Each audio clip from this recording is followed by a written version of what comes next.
Hello and welcome to the National FinTech Organization and this next installment in the series NFO's Growth Garage, Get Smart and Get Connected. Today, we'll hear from Jessica Wadd and Danny Ertel of Vantage Partners and from Amelia Ahlgren of BioCatch as they discuss the value of partnerships.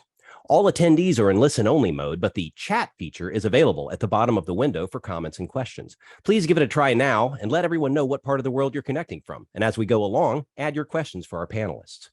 This session is being recorded and will be available on demand within the next few days on the NFO's YouTube channel. And now I'd like to hand it over to Jessica Wadd to get us started. Jessica? Thank you very much and welcome everyone. So today I am joined by my partner, Danny Ertel and Amelia Ahlgren, and we're going to be talking about partnerships in the FinTech sector. And so spend a little bit of time exploring how partnerships fit into the strategy of FinTech companies, share some research about what companies are doing and what works and doesn't.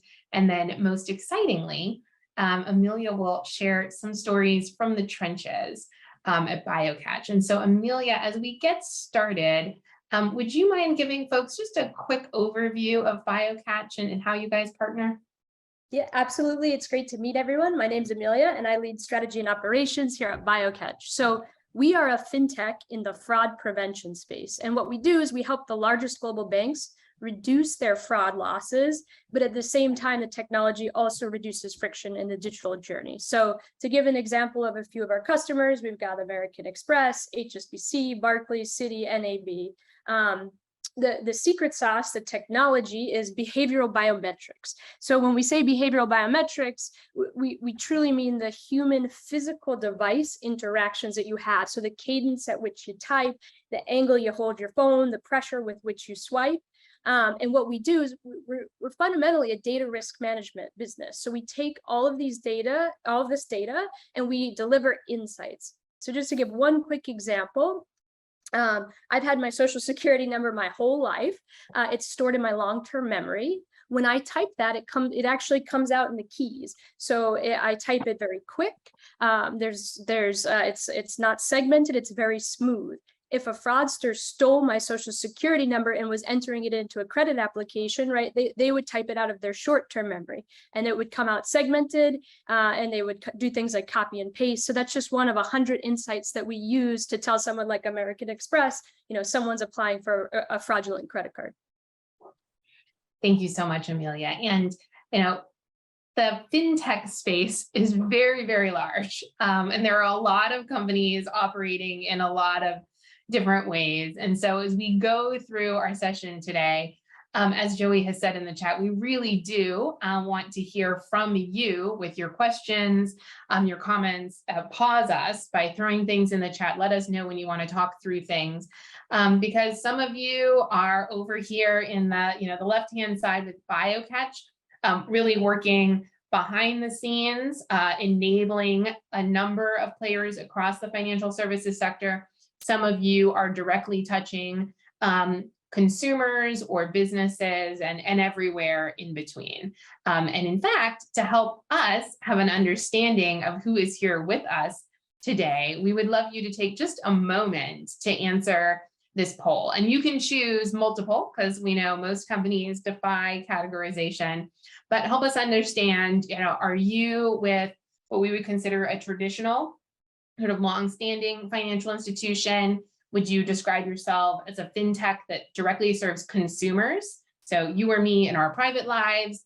Like Amelia, are you with a FinTech or a tech enabling organization that is B2B and supporting either traditional or non-traditional or both players that serve consumers? Or are you just, I'm in a totally different sector, but we're encroaching in, we're touching FinTech in a number of different ways. And I guess, we have to have an other in case we've missed out on anything. So just take a minute and put this information in so that we've got a sense of the group, and that will help us focus our discussion today. And hopefully I have taken long enough to tell you what the poll is. And so Joey, if it looks like most people have responded, let's go ahead and publish the results. Okay, great.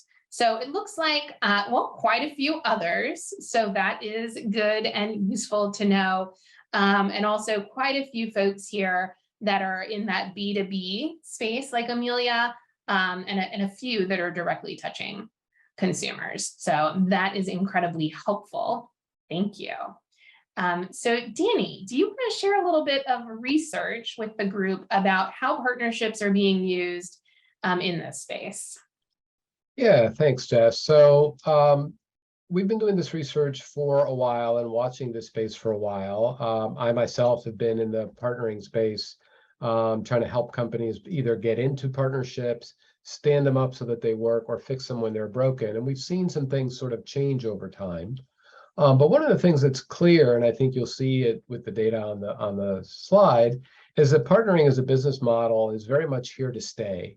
Right, the awareness of partnerships, the importance that partnerships have in terms of revenue generation, and the expectations for the future are all pointing in the direction of if you're going to be successful, you've got to get better at partnering. Now, over time, I think we've all gotten a little bit savvier, and we recognize that partnerships are not a panacea, but they are very significant to revenue generation, and we are expecting that to increase. You can see financial services there called out that 7 years ago, the financial services was the lowest in terms of the percentage that viewed it as very important.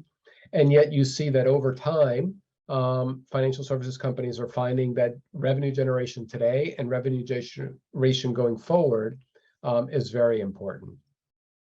Important thing to keep in mind, though, is that partnerships are darn difficult to do. I usually tell my clients, if you can do it on your own, you probably should. If there's just so much more you can do that you can't do on your own, that you really need to partner. So why don't we talk a little bit about sort of the reasons why different companies partner? Because I think one of the key elements of successful partnering is understanding why you're in the partnership, what you're trying to get out of it, and understanding why your partner wants to partner with you. What are they trying to get out of it? So on the chart here, on the graphic on the right, you can see a number of sort of the typical ways in which companies engage in partnerships. And the top row is mostly about the sale, right? Trying to get the customer. And the bottom row is mostly about the delivery and the ways in which we are going to deliver value, including who we buy from, who helps us deliver that value. But all of these types of partnerships, if you see the whys on the left, are all built on differences, right? Differences in who our customers are, differences in our expertise, differences in our resources, and value in partnering often comes from those differences, right? If the two companies are entirely alike, they don't need to partner. Maybe they should merge, but they don't need to partner. The other thing that we see, especially in financial services, especially in a modern world where consumers have these expectations about who they buy from and how they interact with companies, is partnerships are really important to lean into enabling the customer. And not every company has the ability to have all those pieces and to be omni-channel and to be everywhere and to have all those relationships that they need to be able to reach customers they want to be the way they want to be reached. And that's where partnerships become really, really critical. So if we go on to slide 7, we'll talk a little bit about sort of the kinds of partnerships we're going to focus on today. We've only got an hour. We're not going to sort of delve into the ins and outs of every one of these partnerships. But we are going to try to touch on a few of these and give some examples. Amelia will share some perspectives about why BioCatch decided to have this kind of a partnership and how they're doing it. Amelia, anything you want to sort of tee up here a little bit as a teaser before we get to the more detailed examples? Yeah, absolutely. So just some context on exactly the drivers for why we wanted to launch partners. So one, we founded the company, and we've been selling in a direct sales motion. As I mentioned before, it's to the largest global banks. We still primarily sell in this motion, but we really got precise about defining our addressable market, like the universe of the largest banks we want to sell to. And it's actually about 500 in the world. And so one of the things that we're leveraging these partnerships for is to help access customers, right, that are more down market in that next tier of banking. Right. And another thing is when you're selling to the largest global banks, that's typically a very long sales cycle. And so we like to leverage our partners to help accelerate that go-to-market motion and accelerate that sales cycle. That's great. Thanks, Amelia. And we'll dig into a little bit some of the lessons that you've learned and what makes it hard to go to market with somebody, and to manage what may be a little bit of co-opetition in the process as you're doing that. So why don't we take there? Thank you. So if we drill down a little bit into some of the research that I was alluding to a couple of slides ago, taking a look at the data about who believes partnership is going to be the key to future growth, but looking at it by the type of partnership, right? Who are they partnering with, or what kind of a partnership is it? Is it an R&D partnership? Is it an ecosystem partnership? Is it a platform partnership? We noticed that even though financial services was not the highest across the board in terms of where the revenue comes from today, where they expect the revenue to come from in the future, as you break it down into some types of partnerships, you really see financial services leaning in, right? Customer partnerships are showing up as really important for FinTechs. R&D partnerships, platform partnerships, whereas maybe a little bit less so on reseller and co-marketing than perhaps in other industries. We see tech services, on the other hand, really finding the ecosystem to be an important part of a reason to partner and of the partnerships that add value. And of course, life sciences just partners right and left. There is so much R&D risk, and there's so much market access risk in life sciences that there's lots of reasons for life sciences companies to partner up and down the supply chain. But as I sort of noted earlier, wanting to do partnerships is not enough. So maybe.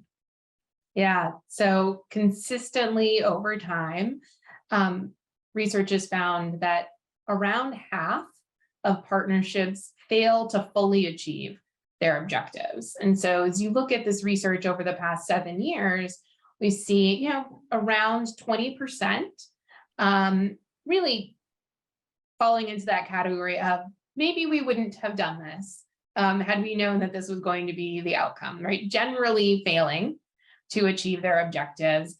And an additional 35 to 40% really underperforming against expectations.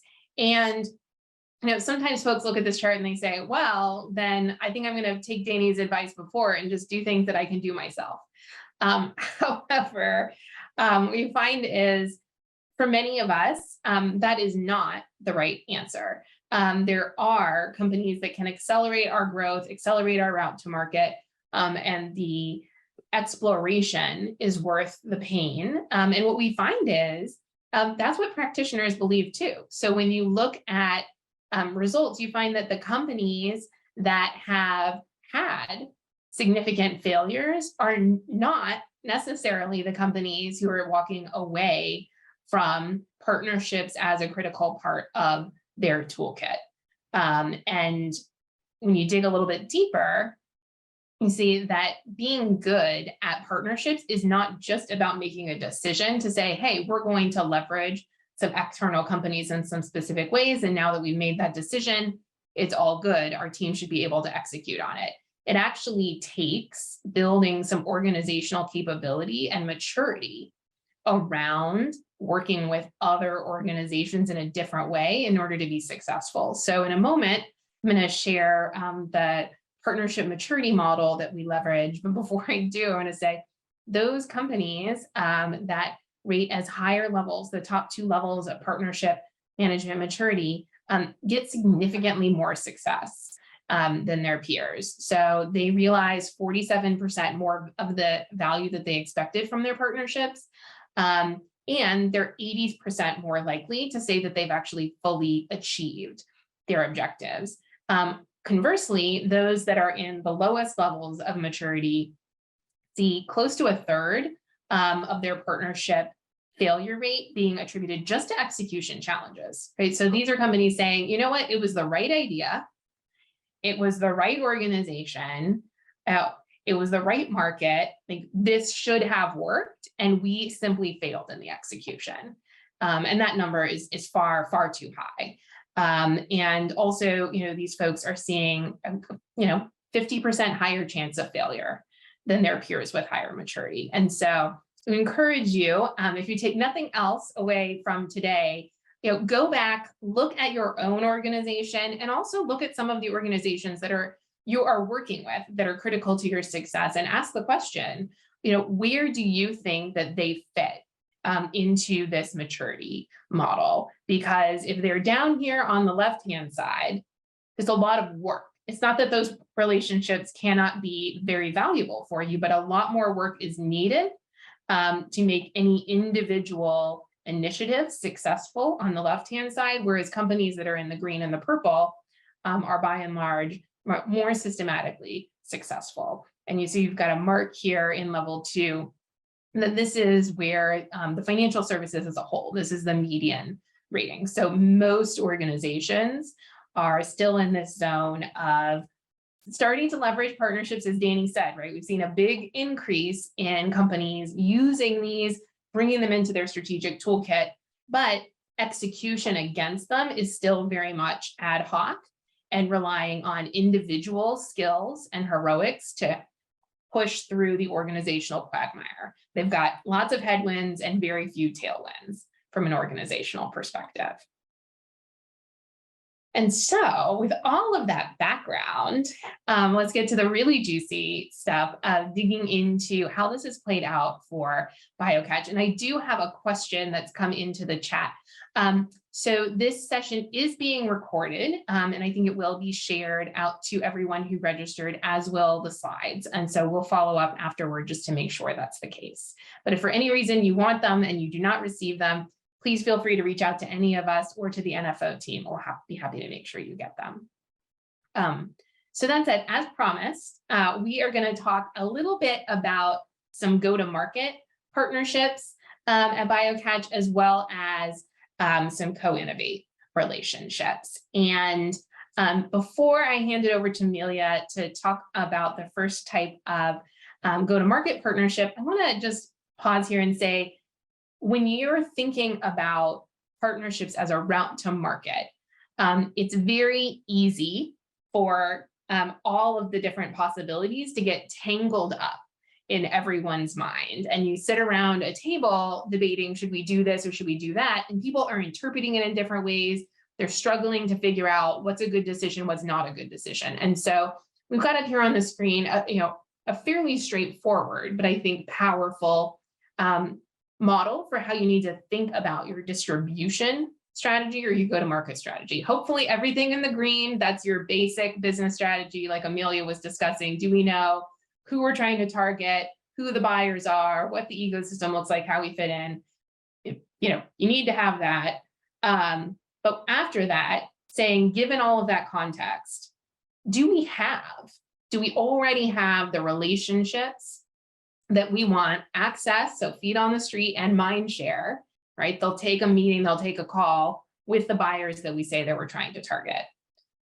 For the buyers, what do they see as the benefits and risks? And what do you see as the benefits and risks of alternative routes to market, right? If we have access and mind share, but there are other companies that can increase stickiness or speed to market, as Amelia was mentioning, that can be a huge asset. And then, what kinds of, if we believe that indirect might make sense, what kinds of organizations are the right choices for us? Because there are so many different sorts, before we get down to individual companies, sorts of businesses, by the products that they serve, the way that their business is set up, that are going to be better or worse. And finally, in the light gray, even if everything on the left side says we should be working direct, which it very well might, there are cases where delivering the product through someone else's platform or system is the right decision in order to get it into the hands of customers and increase their use. So we offered this to you as a framework to think through. And now we're going to talk about a couple specific relationships that BioCatch has formed that stand out. So Amelia, you want to talk a little bit about what you're doing on the co-selling front and why you've chosen to go in this direction? Absolutely. Yeah, so at BioCatch, we have a great co-selling partnership with Microsoft.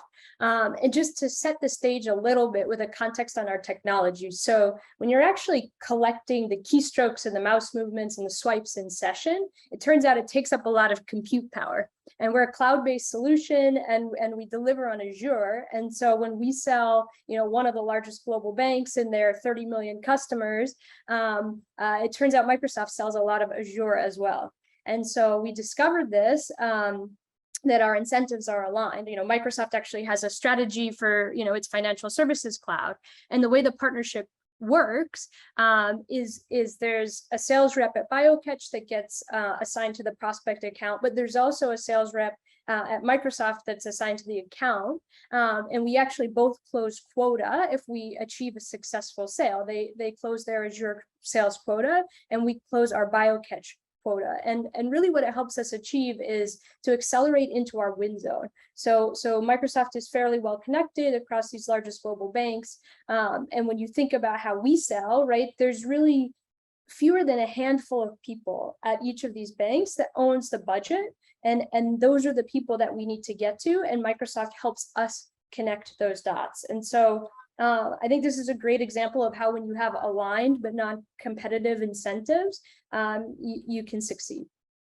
Yeah, and so we have broken down here, I think what Amelia did a terrific job of describing is when you're thinking about whether or not co-selling is a strategy that makes sense for you, here's sort of 4 criteria to look at. The first is, as Amelia said, are the products complementary? With minimal or no competitive overlap. So when there is competitive overlap, co-selling still might make sense and it will be harder to do.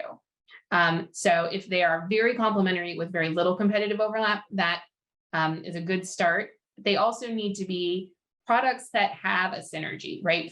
Use of one drives value or use for the other and vice versa, right? So in Amelia's example, her product has high compute. Microsoft is trying to, drive use and adoption of their cloud. So if they get their customers to choose BioCatch, they're getting higher volumes, they're hitting their KPIs, and they're helping their client achieve their computing goals and targets, right? Which is the whole reason they're becoming more of a trusted advisor. And obviously, Amelia is getting a sale. So a win on both sides there. You need the buyers to be very closely related. So it doesn't help if I've got a buyer over here and Amelia has a buyer way over there. Co-selling is probably not going to be a terribly useful sales motion.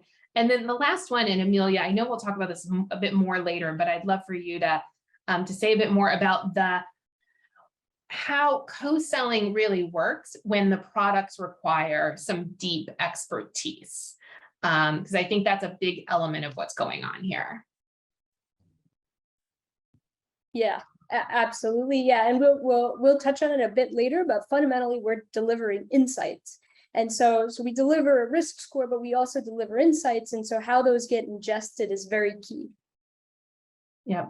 And we've got a couple comments here in the chat. The first is, both teams do need to be compensated on the deal. Absolutely.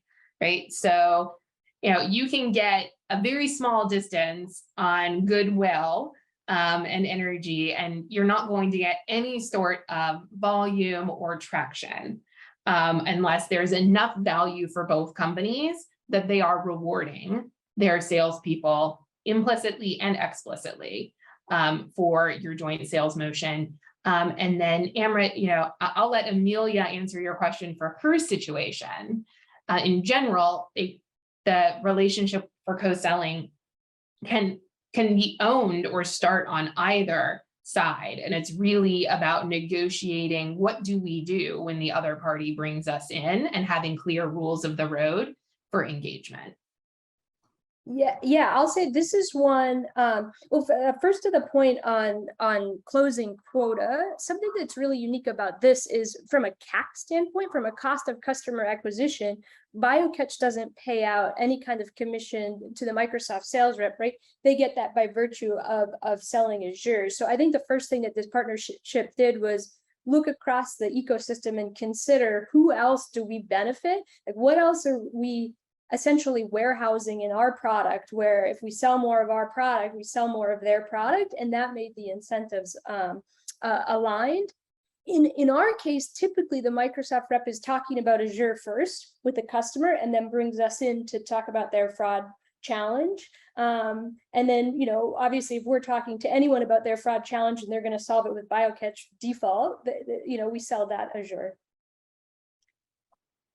And on the co-selling relationship, Amelia, I'm guessing it is 99.9% of the time you're being brought in by Microsoft. And so they're kind of in the lead seat from the relationship, and you've worked out rules of the road of, if the customer asks your team, questions, and your team is feeling like they need to make comments about things other than BioCatch's solution, they've got some guidelines of how to operate. Absolutely. Yeah. To the point on expertise earlier, right? It's a complex product. And so we do need someone from our side in the room, speaking to the challenges that the bank is having on the fraud side and speaking to those. Yeah. Just to sort of drill down a little bit on Amelia's point, though, about making sure that you're looking across the value chain and looking at the ecosystem and trying to figure out which partnerships are good candidates for this kind of a relationship. What doesn't often work very well is when you tell the lead partner, the one who's more customer facing, and you tell those salespeople, hey, we'll give you a little extra bonus if you sell this other solution into your account. If it becomes an added incentive to introduce somebody into an account or to sell an add-on, what goes through the seller's mind is, do I risk my relationship that I've built with this customer to bring in some total stranger who might undermine me in the account in order to earn a little bit extra incentive? What Amelia and BioCatch have going with Microsoft is that Microsoft seller is saying, how do I sell more Azure by bringing somebody else in who will generate Azure consumption? And that's a very different proposition than, is this an add-on, and do I get some brownie points or extra incentives to bring them into my account and possibly put my account at risk? Yep. Violent agreement here, Danny. Yes. Excellent. So the next category of go-to-market partnership that we want to spend a little bit of time on is a sell-through strategy, right? So that's bundling your products together and/or enabling one product to be more easily selected and consumed by another company's product. And when you step back and think about this as an overall strategic choice, there are a few different value propositions to consider, and really three constituents that you have to think about. So the first, and again, the most important, is the end customer. So if we are not delivering increased product value, accelerated realization of the value, or a decreased cost of integration, this is probably not going to work. Streamlined purchasing is nice, but it doesn't usually get you over the hump of really being a good go-to-market strategy if you can't deliver on at least one of those three things. Then for the company that is being the rails. So in this, we're calling that the connector partner for the purpose of this model, the company that is the host system that other things are going into, right? Again, there needs to be that beneficial relationship for their product based on consumption and use of your product, right? They believe that it adds value to their customers and it increases their perception in the market. And then finally, for you, if you're trying to go through these companies, it needs to either, and the bottom two, I think, are really, really critical, right? If it doesn't accelerate the time from close of sale to customer use and consumption of the product, or it doesn't decrease the cost of integration, it's probably not the best use of time and energy. So when it does hit on these things, usually what's true is we've got these conditions for success over on the right-hand side, right? So the customers that you're trying to reach, they're already using this system or this kind, right? There's some adoption, there's some market share, there's some traction. They're in that system, and they are already asking for your product to be available to them in that system, right? You've got some critical mass of customers that have done one-off integrations, demanded, requested, what have you, that the integrative solution is accretive to that overall platform, and we've talked about that, and that the net benefit of all of that outweighs the cost of building and maintaining that integration, because the more complex the product is, the more, it seems like, oh, it'll only take a few person days to build that integration. That may or may not be the case, but engineers are always in short supply, and the maintenance is not de minimis. And so, Amelia, with that kind of construction background, I'd love for you to talk a little bit about what you're doing with Alchemy.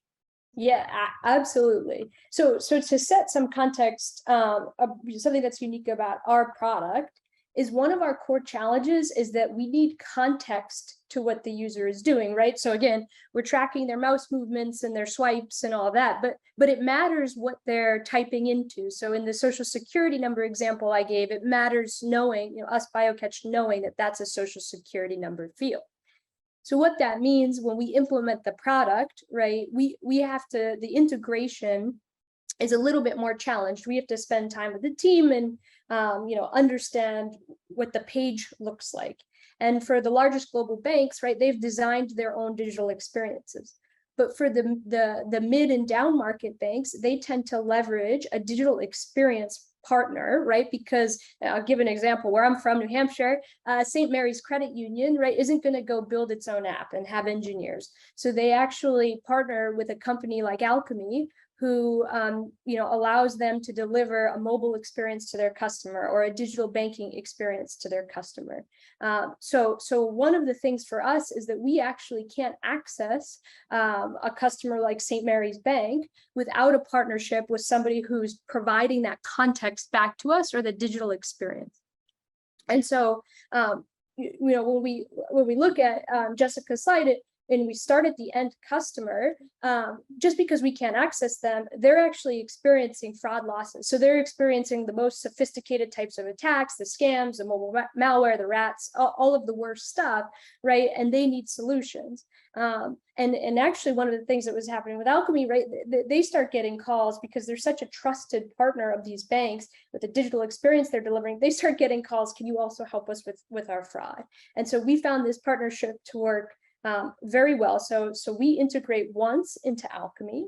They give us the context for, hey, this is how our mobile app is laid out. So right on the onboarding, this is the social security number field, right? And the way it works with the customer is the Alchemy salesperson has the relationship with the customer. They've sold them Alchemy. And when they have a conversation with the customer that there's a fraud challenge, that customer can just turn on BioCatch and start generating value. So we've integrated once into Alchemy, and then that allows us to integrate into many. Yeah, and Amelia, I'd love for you to say a little bit about the impact that you think this has had on your business's growth, on Alchemy, and on the customers. Yeah, absolutely. So from our standpoint, right, this shows that we can expand our serviceable addressable market, right, into this cohort that exports their digital experience. So that's one. In terms of success, we've sold 15 logos through Alchemy in less than half a year. And so we really showed in terms of the go-to-market model that could really work in high velocity because again, it all comes back to what these customers' needs are, and their needs are to deliver a beautiful digital experience, which Alchemy does, and then also, deliver protection against the most sophisticated fraud. And so in that way, it's very complementary. I think, the only other touch point, the only other consideration I'd note from our side is we had to think about how to do this from a cost of goods margin perspective, where the support that we provide, and we'll get into it at the end, but we are like a true white glove trusted advisor to our largest global banking customers. And so we had a challenge of how are we going to be able to replicate that with a smaller bank, often where they don't have even the person in-house to manage fraud. And so, one of the ways that we built the model for Alchemy looked across the entire universe and was able to basically try and learn across that cohort the unique types of fraud going on and service them, as we call it, one big customer. And that enabled, we have a role called a threat analyst that enabled us to, be efficient in how we service with headcount. Thanks, Amelia. And I know Danny has thrown in the chat, we would love to hear from all of you, share with each other, share with us some little lessons that you have learned about what makes sell-through partnerships successful or not. And as you do that, I'd also, one of the top ones that we get is, my whole company's bought in that sell-through partnership makes sense, but there are a million different companies that we could approach and we could be targeting, or we get a ton of inbound requests from organizations to integrate into us. And so figuring out what the right place to put our energy is difficult. And so, to those of you who are struggling with that, offer a little bit of guidance of, setting some goals about who you're trying to reach, right? So going back to your business strategy, your target markets, and saying, which kinds of end customers are we really trying to increase the value for? What kind of value is it? And, what do we expect that those partner? Are we really looking for just sell-through integrations, or are we also looking for co-sell, resell, or some other form of go-to-market motion, and why? And then taking a look at the potential companies, mapping out the value to them of bringing your company in or integrating with your company, and the likelihood of success.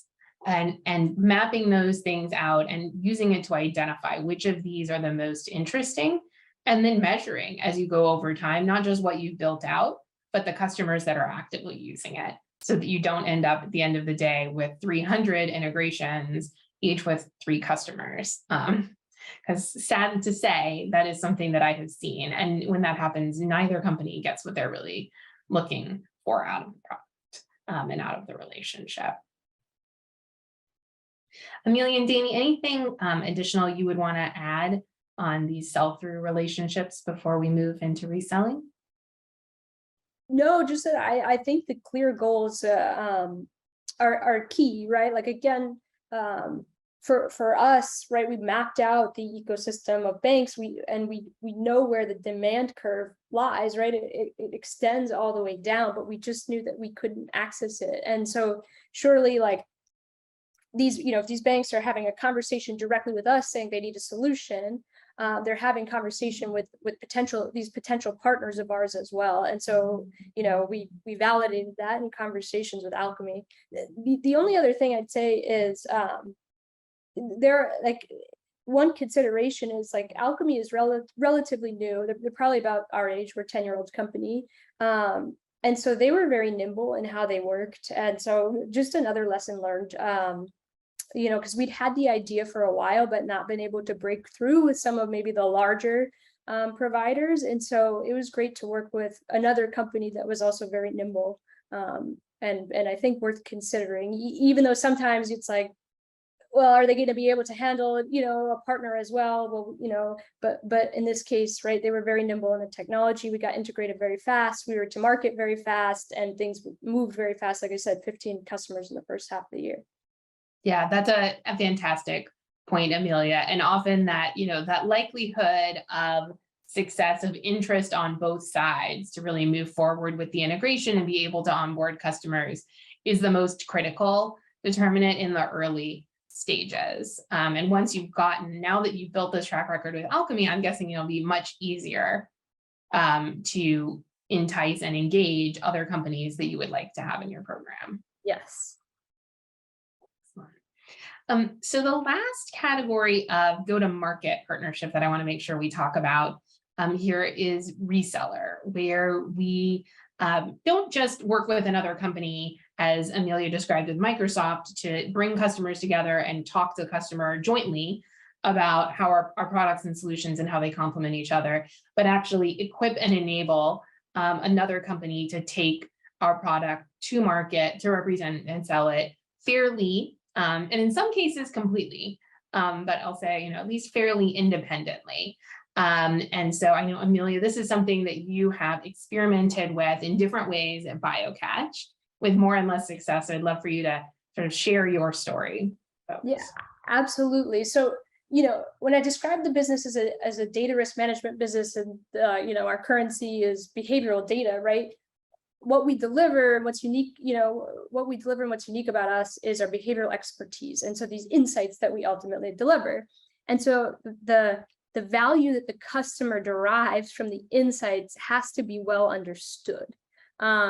And so I'll just give an example. Like, we can tell you how old someone is based on the way they operate behind the screen. And that's relevant in a credit onboarding flow where, the stated age of the applicant is 65 years old, but the person applying for credit is behaving like a 30-year-old.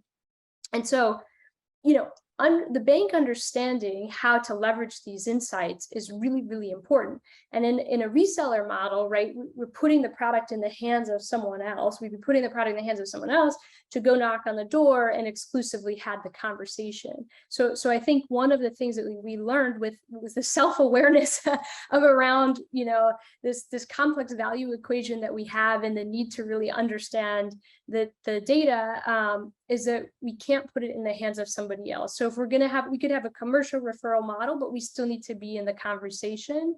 And the other piece, there is one early partnership not announced yet, but it can work well where that value prop is clear and more repeatable. So for example, in credit card account opening, that is probably something that is a little bit, we could trust that in the hands of somebody else. Yeah, thanks, Amelia. And so I think to sort of boil down a lot of what Amelia has said, when you're thinking about whether or not a product is quote unquote reseller ready, you first need to ask whether the product is something that is well understood by the market, right? If salespeople have to go out and not just identify that someone is looking for this type of solution and put it in front of them, but actually have to help the customer understand that this type of solution exists and where and how they might think about using this type of solution, that creates a high bar and a high barrier to educating and enabling a larger and distributed sales force. And then if the actual onboarding and usage of the product requires significant involvement from true subject matter experts, right? There's a lot of little nitty-gritty nuances that can and should be worked out in the first few months with the customer. That's another one that says, not a stop the, halt the, I don't even know, now I've lost my metaphor, but stop the presses, there we go. Not a stop the presses, but definitely a red flag to indicate that reselling might not be the best motion. But if those two things are true, and there are other companies that have that mind access, then reselling can be, a tremendously valuable business model to grow and extend. And many FinTechs find that in the early years, right, their products are not ready for launching. And then, as Amelia said, specific use cases, specific versions of the products become more and more good candidates for reselling, especially through consulting and systems integration firms.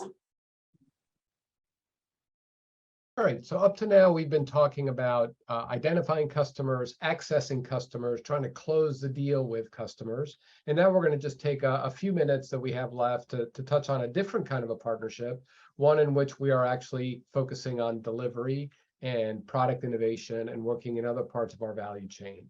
And in particular, we're going to look at co-innovation, where we're trying to understand not just who are the customers and what do they need today, but where do they need to go in the future? What are some things that ought to be on our roadmap so that we, as a relatively young company, a company in a disruptive space, a company trying to bring technology into the market, have some good prioritization, some good sense of What ideas are worth investing in? What ideas does the market really have value for? And co-learn with some of our biggest customers that way. So one of the things about partnering with customers that is really sort of interesting is partnering with customers can be wildly successful, lots of upside, but it can also be really fraught, right? And part of the problem is because the instinct of sales is going to be a little bit different from the instinct of the partnering organization, the folks who are thinking about the longer term strategy for the organization. And so we have to be a little bit careful if the purpose of our partnering is innovation, and we're going to partner with our big customers, our key customers to help us innovate, then we have to be a little bit careful that some of the things that lead to innovation don't always lead to sales. And some of the activities and motions that lead to sales don't always lead to innovation. So as we think a little bit about what is the nature of our partnership with our customers about innovation, we have to be a little bit careful not to have that be swamped by the kinds of things that the sales organization is going to be focusing on or trying to do in that customer relationship. On the other hand, you can't push sales to the background, right? They manage the relationship. They have a great relationship with the customer. They drive the engine of revenue growth. So the question is, well, how do we engage sales in a strategic conversation with our customers in a true partnering and strategic relationship? And I think BioCatch is a really nice sort of story to tell and has done a really terrific job building a customer innovation board with some of their biggest customers. So Amelia, maybe you could talk a little bit about sort of how that works and what are some of the things you've learned from that. Yeah, absolutely. And it's been a great partnership, by the way, with Vantage managing this customer innovation board. So just a little context again, when you think about banks as a cohort, right, which is our target customer, their expertise lies elsewhere. So it lies in aggregating deposits and underwriting credit, right? And when you talk about FinTech traditionally, like there are a lot of FinTechs that built businesses to help banks do those things or to try and kind of erode at what those banks are doing and do it better. The third thing that banks have been forced to become experts in is fighting fraud. And so, and specifically fighting digital fraud. So they've become, they've built teams. I mean, some of the largest banks have teams of 50 data scientists that are just looking across the vast universe within the bank to try and stop the next attack, right? And so one of the ways that we deliver value as a client of the bank is simply by being, obviously our product delivers value, but we're also kind of serve as almost like an outsourced team for them to collaborate around what comes next, because the unique thing about fraud is the attacks are always evolving. And I'll just give a quick example. So, a few years ago, account takeovers were the big thing. And that would be something where I get Danny's credentials and I log into Danny's account and I move money. Now, banks have gotten better about preventing that. And so scams are the next big thing. So, I called Danny. And Danny is actually the one within his account moving the money, and he's the genuine user. And so some of the old fraud controls in the stack are ill-equipped to detect that. And so, I think it's a great example because the banks knocked on our door when the MO for fraud started to shift to scams, to exploitation of the genuine customer, and said, can you help with this? And it started to form this beautiful relationship. And one of the things that's most strategic with our customers, where we have an ongoing conversation about, what's coming around the corner. And one of the formal ways we do this is through the client innovation board, as Danny mentioned, which we had Bain Capital led a growth round for us back in 2020. And then subsequent to that, we had 5 of our clients invest. So American Express, Citi, Barclays, NAB, and HSBC all invested as equity partners in the company. And part of that is they allocated subject matter experts to come sit on an advisory board where we have these conversations, these structured conversations about, what is everybody seeing in the world of fraud, and what's next, and how can we leverage, again, BioCatch is a data risk management business, is providing tools to help the battle. And so how can we combine these tools to go out, and beat down what's next. Yeah, and I think one of the things that, it says sort of here on the bottom of the screen, but one of the things that's really critical and different here, Amelia, is that this is not a board where you are kind of dog and pony showing new innovations that BioCatch has developed. And it's not a board where people are sitting around and just reacting. You really push for and demand engagement from all members about where is the market going, not where is it today. Yeah, we care a lot about engagement. So we do, as the banks think about who's going to join, we did really ask, we want somebody who's not going to just engage within the sessions, but also outside of the sessions, right? And so, we do these on-sites with the banks where we send, our engineers and our data scientists, and we sit with them for a day, and, we see almost like a hackathon, we see what problems we can solve.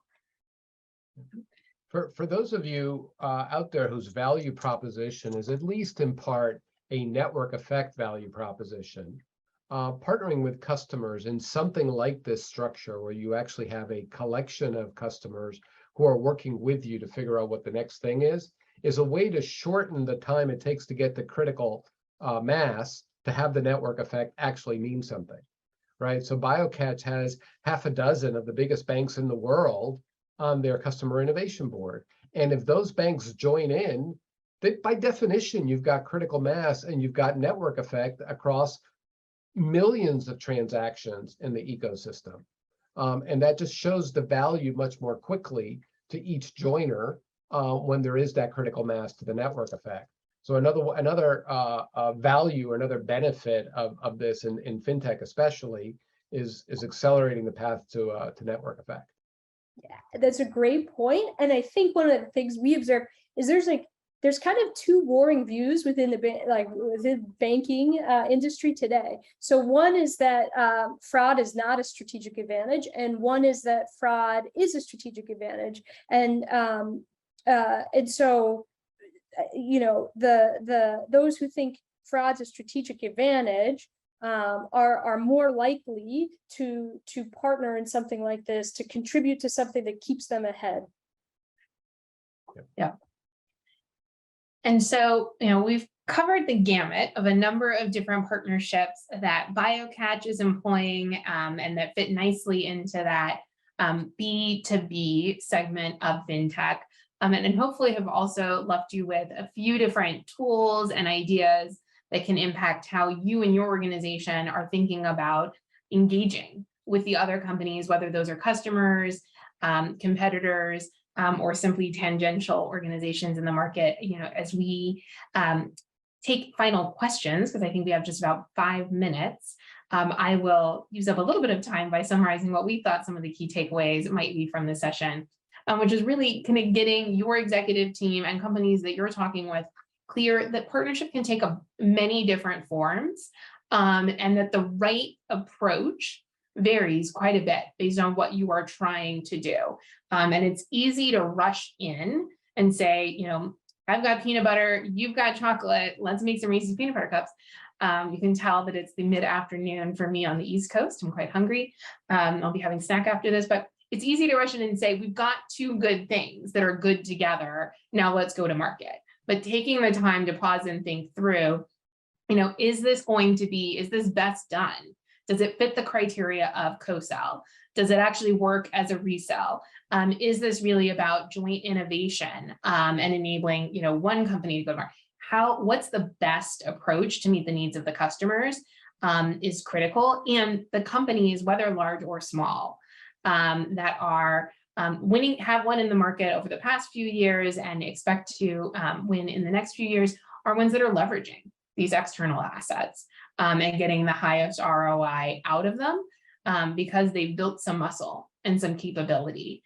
And it just stands to reason because no matter how much funding and how many people your organization has, there is always a limit.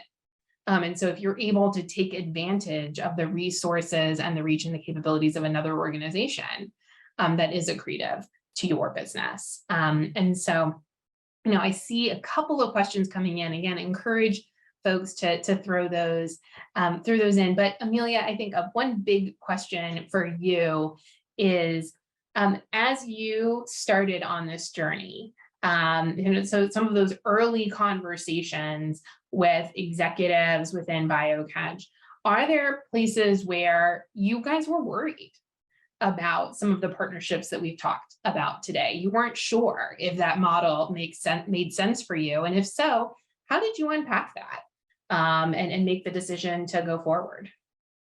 Yeah, absolutely. So I would say the OEM partnerships, the sell through, so less from the go-to-market standpoint, but more from the delivery standpoint. We wanted to be sure. So everything for us in terms of margin comes from an ROI equation, right? So if you're a bank and you have millions of dollars of losses a year, right? Like, we're going to have a better margin because our value that we provide to you is going to be better. And so we could service like a highly complex, very compute intensive product. One of the things when we think about these sell through and reaching out to a customer where the value equation is a little bit lower, right?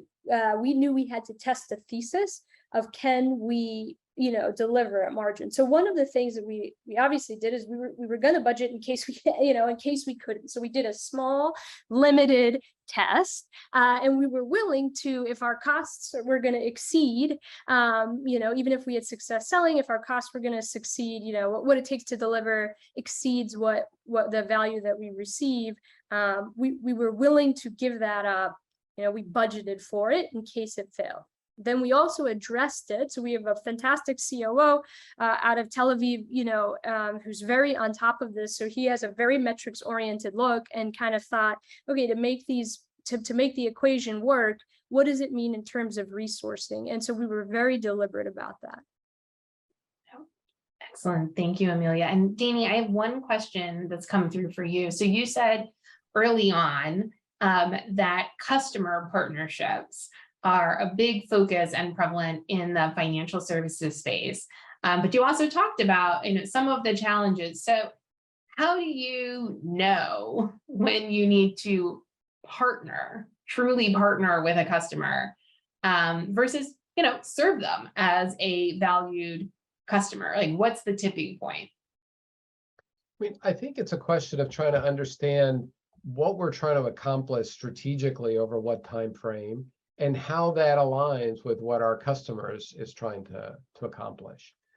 If we have some ability to help each other fill significant gaps, right, in our value chain, solve significant problems for each other, we have the foundations for a real partnership where we're each going to be willing to make decisions in the short term that will benefit the partnership in the longer term.